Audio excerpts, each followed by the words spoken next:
My name is Bud Byers. I'm a United States Air Force veteran of 4 years.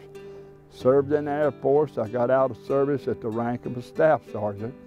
I worked in military air transport service in the nuclear testing in the Pacific during the late 50s. I was stationed pretty much all over the world, and I was at most all the islands: Kwajalein, Anahuac, Wake, Okinawa, you name it. Well, Bud, how are you, sir? Doing fine. Great. I'm glad you came today. Well, thank you so much. You know, I heard about your amazing flag display. Yes. And, Bud, if you would, tell us how this happened. Well, I retired from, I was an over-the-road truck driver. I retired at age 62. I worked for Yellow Freight Systems in Charlotte, and I worked there 40 years. I started a vegetable garden. To start with, this was the old home place, and I tore it all down and graded it down, and I started a vegetable garden here, and I did that for several years. I worked at it all the time. Then one day I said, I'm going to do something for the veterans.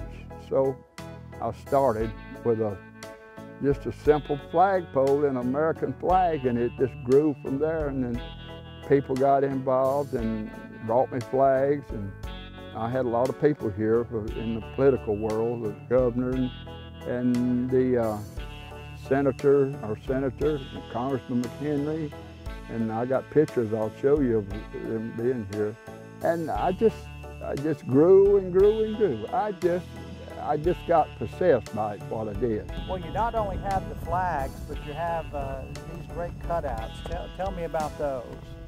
Well, I got a catalog from the Winfield Collections in Michigan, and they had them in there, the patterns for sale for $12 each.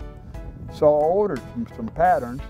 I ran into a guy at the flea market. He's from New York, lived in Florida, moved back to Chestnut, South Carolina, and he sells homemade furniture. He makes furniture and sells it. Right. Well, I was in there talking to him about it. He said, I can do that. I said, you can make those shadows for me? Absolutely.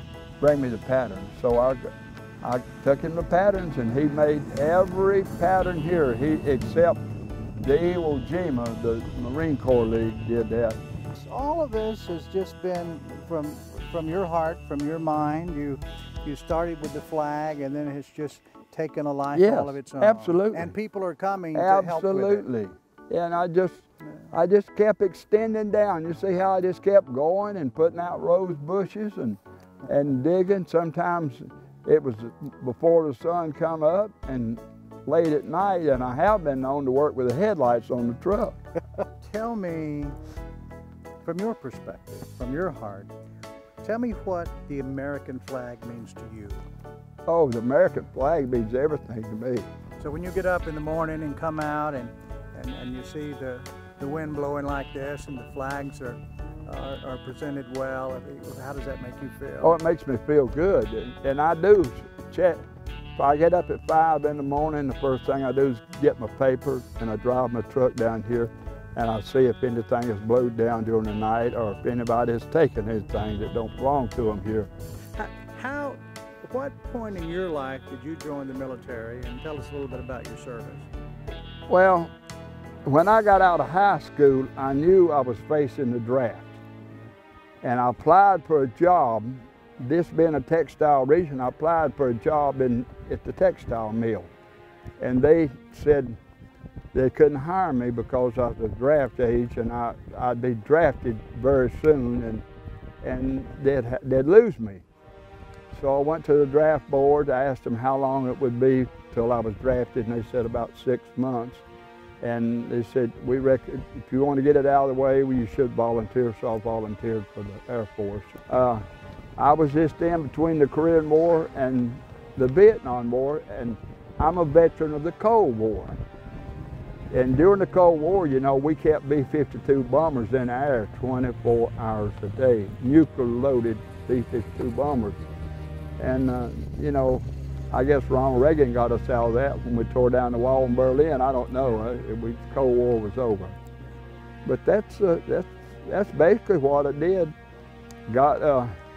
Finally came back from the Far East. Then I got stationed at McGuire Air Force Base in New Jersey, and we flew out of there. We was like a truck driver. We hauled cargo.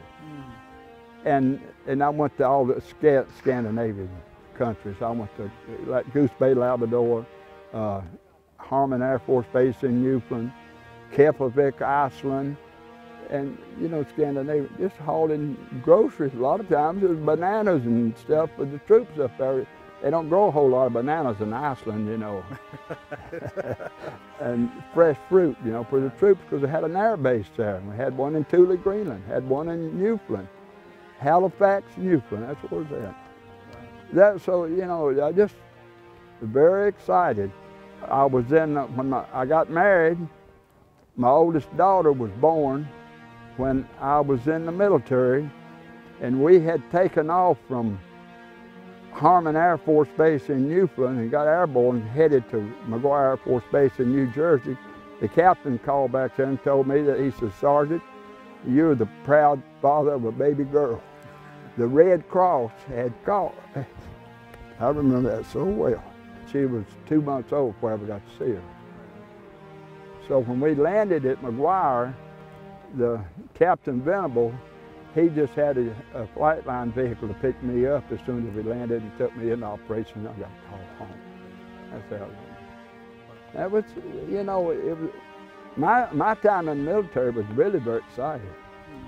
I traveled a lot. You got to see the world there. I got to see a lot of the world.